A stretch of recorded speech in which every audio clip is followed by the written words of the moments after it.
6 ব্যাংকে এস আলমের জমা 26,000 কোটি টাকা। দেশের শীর্ষ ব্যবসায়ী প্রতিষ্ঠানের এস আলম গ্রুপের কিছু প্রতিষ্ঠানের ও গ্রুপের প্রতিষ্ঠাতা মোহাম্মদ সাইফুল আলমের পরিবারের সদস্যের 6টি ব্যাংকে প্রায় 26,000 কোটি টাকা রয়েছে। জাতীয় রাজস্ব বোর্ডের এনবিআর কাছে পাঠানো ব্যাংকগুলোর তথ্যের বরাত দিয়ে তথ্য জানিয়েছেন সংশ্লিষ্টরা।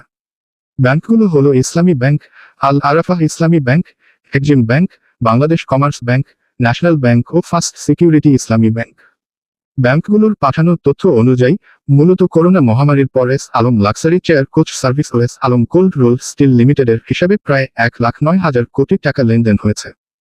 এনবিআর এর কর্মকর্তারা জানান, S Alam cold roll steel limited bank থেকে ঋণ হিসেবে বড় অঙ্কের অর্থ পেয়েছে।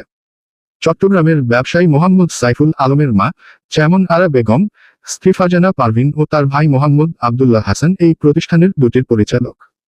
যোগাযোগ করা হলে কর অঞ্চল -15 এর কর কমিশনার আহসান হাবিব বলেন, কর ফাঁকি শনাক্ত করা ও দেশের জন্য কর আদায় করা আমাদের রুটিন দায়িত্ব। এটা আমাদের রুটিন ডিউটির অংশ। গত মাসে এনবিআর এর ফিল্ড অফিস ব্যাংকগুলোর কাছে সাইফুল আলমের পরিবারের সদস্যদের হিসাবের বিবরণ চেয়েছিল। কারণ এনবিআর জানতে চেয়েছিল এই পরিবার সঠিকভাবে কর পরিশোধ করছেন কিনা। এরপর 91টি ব্যাংক ও আর্থিক প্রতিষ্ঠানকে চিঠি দিয়ে ব্যাংকের তথ্য জানতে চেয়েছিল এনবিআর। গণ অভ্যুত্থানের পর শেখ হাসিনার সরকারের পতনের প্রায় 2 সপ্তাহ পর এ ঘটনা ঘটে। সাইফুল আলম আগের সরকার ও অন্যান্য নিয়ন্ত্রক সংস্থার ঘনিষ্ঠ ছিলেন, কিন্তু সরকার পরিবর্তনের পর সংস্থাগুলো সাইফুল আলম, তার পরিবারের 12 সদস্য এবং তাদের কোম্পানির ব্যাংক তথ্য অনুসন্ধান সহ বিভিন্ন উদ্যোগ নেয়।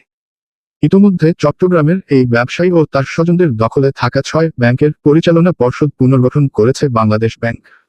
এনবিআর এর চিঠিতে সাইফুল আলমের ভাই হাসান, তার মা চেয়ারম্যান আরা বেগম ও তার স্ত্রী ফারজানার ব্যাংক হিসাব ও ক্রেডিট কার্ডের তথ্য চাওয়া হয়।